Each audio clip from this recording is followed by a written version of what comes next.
My people of Syria, it's time, again, for us to come to the streets and online to the internet and to demonstrate and protest.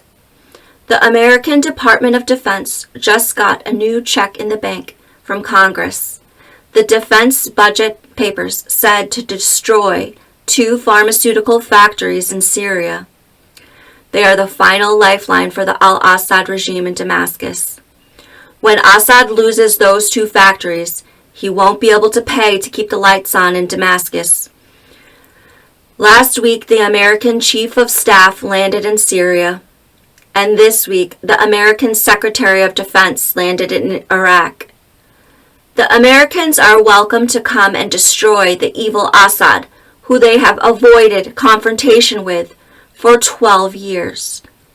However, we cannot allow Americans to come here waving a flag that stands for freedom, and next put half of our country in a jail camp, such as they did in Iraq and at al-Hol camp. These are acts of hypocrisy.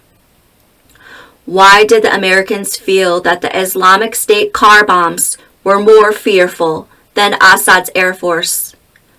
What we need from America is to stop the evil dictator and share the country's natural resources and start rebuilding homes. War is not an excuse to keep millions of people homeless.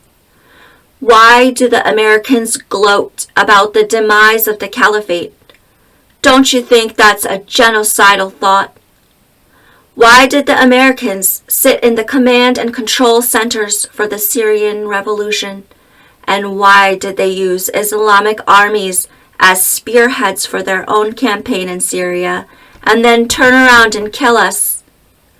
Why do the Americans say they have Kurdish allies? Is there a new country on the map named Kurdistan where they go to fulfill their alliance? Are the Al-Omar oil fields in Syria a part of Kurdistan now? If the Islamic State is an insurgency, why do they all have valid Syrian identification cards and birth certificates from Syria? Why are there tens of thousands of Syrians being named an insurgency? War happens only in the absence of justice. There is no collateral damage in a justice system. History shows that the blonde-haired and blue-eyed Germans who thought they were an elite race served a couple of years in a prisoner of war camp and were sent home after the war. Therefore, the Islamic supremacists can be forgiven and sent home equally. We must speak up now to the Americans and tell them that we will have our own political parties in Idlib, and we will participate in the new Syrian government after the fall of Damascus.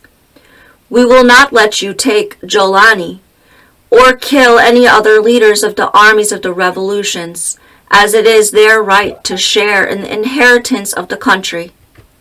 The Americans must make peace with Al-Qaeda and Islamic State. Killing is only for self-defense.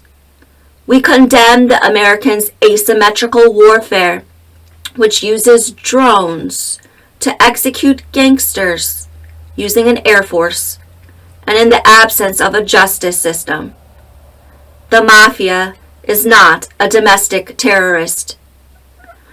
We condemn the Americans to make a racist alliance with the Kurdish ethnicity and form a new country named Kurdistan in Deir ez-Zor and Hazaka. War is a last resort.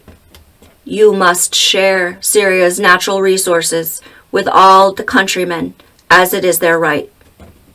We cannot allow governments to come to our cities and grab our family members out of our homes, and we say nothing. We cannot allow governments to come to a revolution and start declaring tens of thousands of men terrorists. We cannot allow the continued persecution of men who served in Al-Qaeda and Islamic State armies, because it is dangerous for us and it is an injustice. Our cities are not legitimate battlefields. Get ready for Operation Free Syria. Allahu Akbar.